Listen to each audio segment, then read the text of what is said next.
तस्वीर आखिर कैसे बदलती हुई दिखती है, कैसे हालात हो जाते हैं। विद्रोही जो पूरी तरीके से कब्जा यहां पर कर चुके हैं और जो कब्जा हुआ है वो दमिश्क में एयरपोर्ट तक हो चुका है, जहां पर मैदान छोड़कर सैनिक अब लगातार भाग रहे हैं और 3,500 कैदी जिन्हें रिहा कर दिया गया, क्योंकि विद्रोही ये कह रहे हैं कि ये वो लोग हैं जिन्हें लगातार असद की तरफ से उनकी जेलों में डालकर प्रताड़ित किया गया। और अब वक्त आ चुका है सीरिया की आजादी का, जो सीरिया के अंदर आजादी अब यहां पर देखने को मिल रही है। और यानी साफ तौर पर विद्रोही ये पूरी तरह से ऐलान यहां पर कर चुके हैं कि अब सिर्फ और सिर्फ सीरिया के अंदर एचटीएस का कब्जा यहां पर हो चुका है। और तस्वीरें मैं आपको यहां पर दिखा रहा हूं कि आखिर कैसे कहां पर जो विद्रोही लड़ाके हैं वो घुस चुके हैं। देखिए, राष्ट्रपति भवन जहां पर कब्जा कर लिया गया, बशर अल असद का महल जिस पर कब्जा किया गया, इसके अलावा सेना का मुख्यालय जहां से सेना पूरी तरीके से ऑपरेट कर रही थी। एचटीएस की तरफ से यह बड़ा दावा हुआ था कि हमारा जो टारगेट है वो सेना के मुख्यालय पर कब्जा करना है। दमिश्क एयरपोर्ट हो या सरकारी टीवी चैनल्स, हर जगह पर पूरी तरह से विद्रोही अब यहां पर हावी होते हुए नजर आ रहे हैं। यानी पूरी तस्वीर इस वक्त सीरिया की बदल चुकी है। बड़ी बात यह है कि सिर्फ 11 दिन लगे बशर अल असद की सरकार को सीरिया के अंदर उखाड़ फेंकने में विद्रोहियों को। देखिए जरा,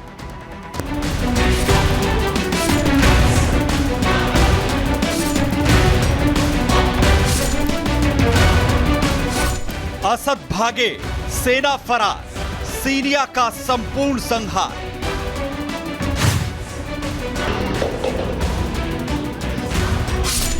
दमिश्क गया, सीरिया पर कब्जा।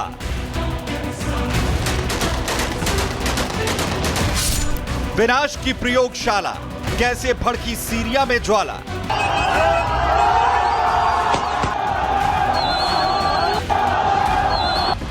चमेली के शहर में बारूदी गंध क्या उठी, असद की सेना सरेंडर करती नजर आने लगी। दमिश्क में जुलानी के लड़ाकों ने पैर क्या पसारे, असद ने दूसरे मुल्क से आसरा मांग लिया। सीरिया में जब उठा बारूदी बवंडर, 24 साल की असद सरकार ने कर दिया सरेंडर। साल 2011 यानी आज से करीब 13 साल पहले असद सरकार के खिलाफ विद्रोह की जो आंधी उठी, उसके आगे उनकी एक न चली। भले ही इतने साल से विद्रोह की आवाज को असद अल बशर दमन करते आए हों, लेकिन सिर्फ 11 दिन में विद्रोहियों ने पतन कर दिया। विद्रोह की ये चिंगारी इस बार सीरिया में इतनी तेजी से फैली है कि विद्रोही गुट के लड़ाके राजधानी दमिश्क में जा घुसे हैं और राजधानी में मौजूद राष्ट्रपति के घर के अंदर विद्रोहियों ने डेरा तक जमा लिया है।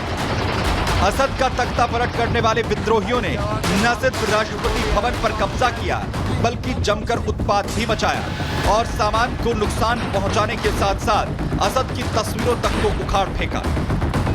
जमींदोज कर दी उनकी और उनके परिवार की मूर्तियां। अंत कर दिया 24 साल से सत्ता में कुंडली मारकर बैठे असद शासन का। एचटीएस और उनके विद्रोही गुटों ने न सिर्फ एयरपोर्ट पर कब्जा किया, बल्कि होम्स और दमिश्क की जेल के तालों को भी तोड़ा। करीब 4000 कैदियों को रिहा कर दिया। विद्रोही गुटों के खौफ का असर यह था कि असद अपने परिवार के साथ दमिश्क छोड़ भाग चुके हैं, तो उनकी सेना ने भी अपनी वर्दी बदलकर फरार होने में ही खुद की सलामती समझी। आखिर सीरिया में विद्रोह की ये ज्वाला क्यों फूटी? क्या था असद का खूनी शासनकाल? वो समझिए।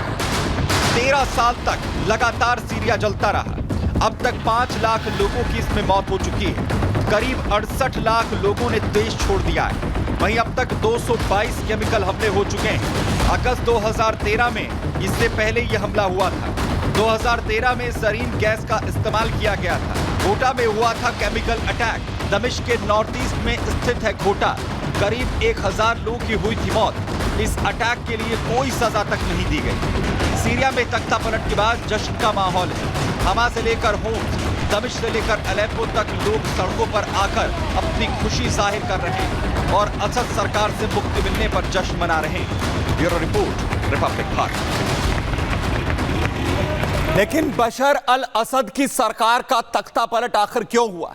क्यों विद्रोहियों ने बशर अल असद की सरकार को उखाड़ फेंका? इसकी बड़ी वजह आपको बताता हूं कि आखिर वजह क्या कुछ है। देखिए, 2011 में अरब स्प्रिंग आंदोलन के दौरान जो गृह युद्ध की शुरुआत है वो होती है। और वहीं विद्रोहियों ने असद सरकार की जो स्थिति है उसे पूरी तरीके से कमजोर कर दिया। अमेरिका और यूरोपीय यूनियन की तरफ से जो आर्थिक प्रतिबंध है वो लगा दिए गए।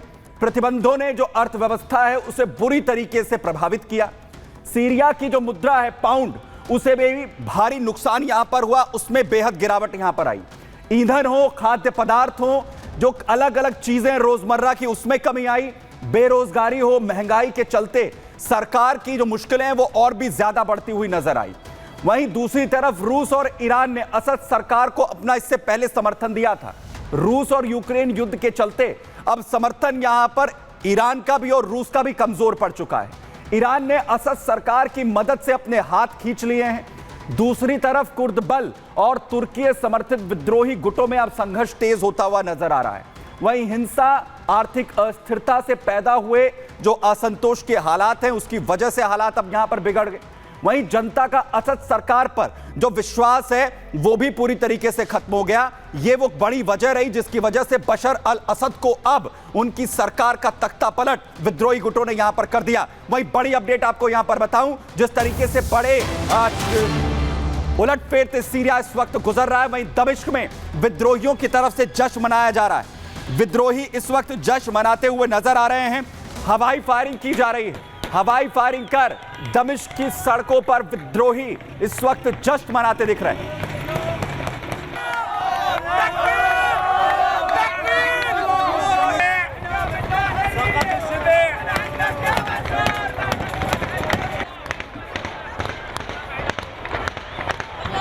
हवाई फायरिंग कर सड़कों पर जश्न मनाते हुए विद्रोही लड़ाके विद्रोही, और वहीं दूसरी तरफ सरकार के अंत पर जो आम लोग हैं वो भी सड़कों पर हैं। वो भी अपना जश्न यहां पर मना रहे हैं, खुशी अपनी जाहिर यहां पर करते हुए दिख रहे हैं, क्योंकि बशर अल असद की जो सरकार है उसका अंत कर दिया गया है।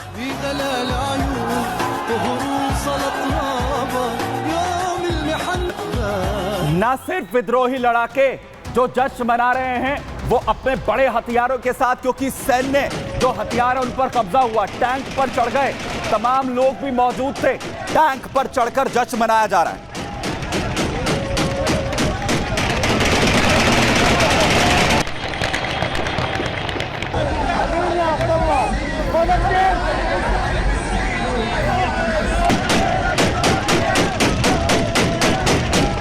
जो तस्वीर सीरिया की बदली, उसके बाद अब टैंकों पर चढ़कर जश्न मनाया जा रहा है। पूरी तरह से बशर अल असद को जो बड़ा झटका लगा, दमिश्क में विद्रोहियों ने जो जश्न यहां पर अब मनाया कब्जे के साथ, उसकी ये तस्वीर, और लोग सड़कों पर उतरे हैं बशर अल असद के खिलाफ। भाई जश्न की अगली तस्वीर आपको दिखाऊं, देखिए जहां टैंकों पर चढ़कर कैसे खुशी मनाई जा रही है। टैंकों पर सवार हैं विद्रोही लड़ाके और पूरी तरह